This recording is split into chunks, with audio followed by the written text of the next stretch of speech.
The story of Pupa, the haunted doll, starts with a sweet tale about a young girl's strange bond with a peculiar doll. Unbeknownst to her at the time, this doll carries with it a mysterious and dangerous history.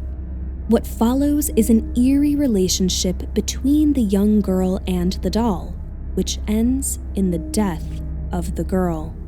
Over the years, the people granted access to Pupa the doll have said that her movements are so gentle and slow, it's almost impossible to notice unless it's recorded and sped up. However, Pupa wasn't always gentle. Many people believe Pupa the doll just wants to be loved again and freed from the glass case that she is kept in. Others believe that the doll is an evil entity that followed the young girl who once owned her, just to take her soul and trap her inside the doll. One day, whilst Pupa the doll's owner was cleaning the house, she noticed the glass case, which Pupa was kept in.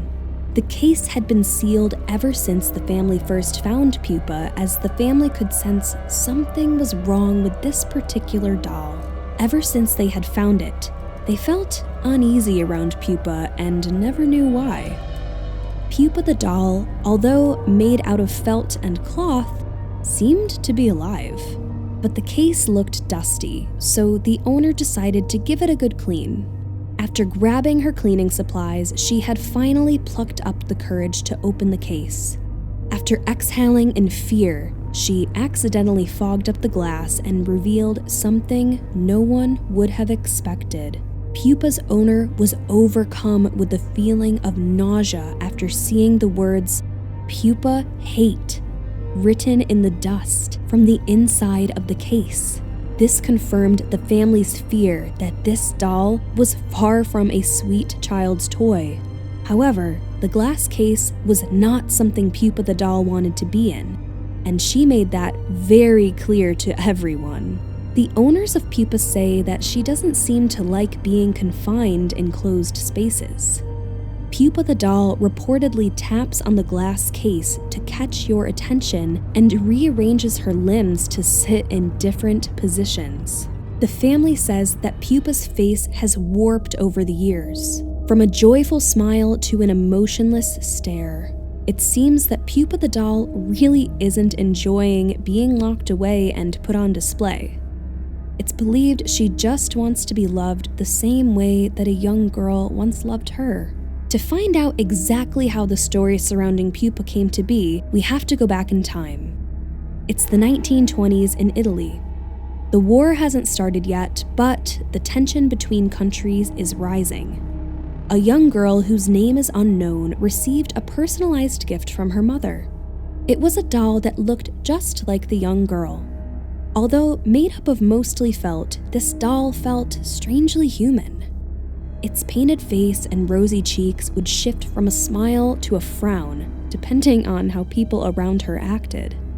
The doll was 14 inches tall, dressed up in a light blue dress with a white lattice hem around the neck, arms, and bottom of the dress. The doll wore white knee-length socks just like the young girl. Pupa the doll had a pale face and red lips. The doll's hair was auburn in color with a large blue bow. It was discovered later that the hair on the doll's head was in fact human hair. Strangely, it's unknown whether it was the young girl's hair or someone else's. This led people to believe that there was a possibility of witchcraft when making the doll. The doll was named Pupa, which is Latin for the word doll.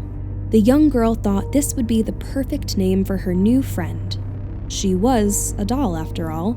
The young girl would often tell people Pupa was alive. She said Pupa could talk and was a dear friend of hers.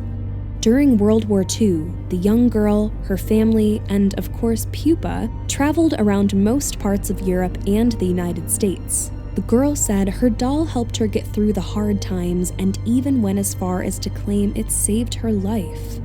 Pupa and the young girl were inseparable. They went everywhere together and slept side by side. As the war progressed, the young girl's grandmother had passed away. A button belonging to the grandmother was sewn onto Pupa's dress to remember her.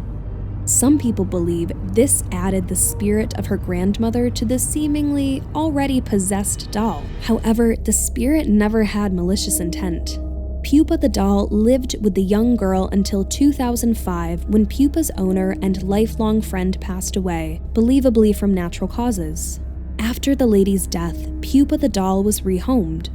She was placed into the care of a family who quickly placed Pupa into the glass display cabinet. This was far from the loving owner she once had. She was placed on display almost like a souvenir. Pupa the doll had traveled the world and survived the war. The doll was seen as something remarkable and was cherished. The exact location of the doll is private. Because of this, many people believe there is more to this story than what is being told. What do you believe?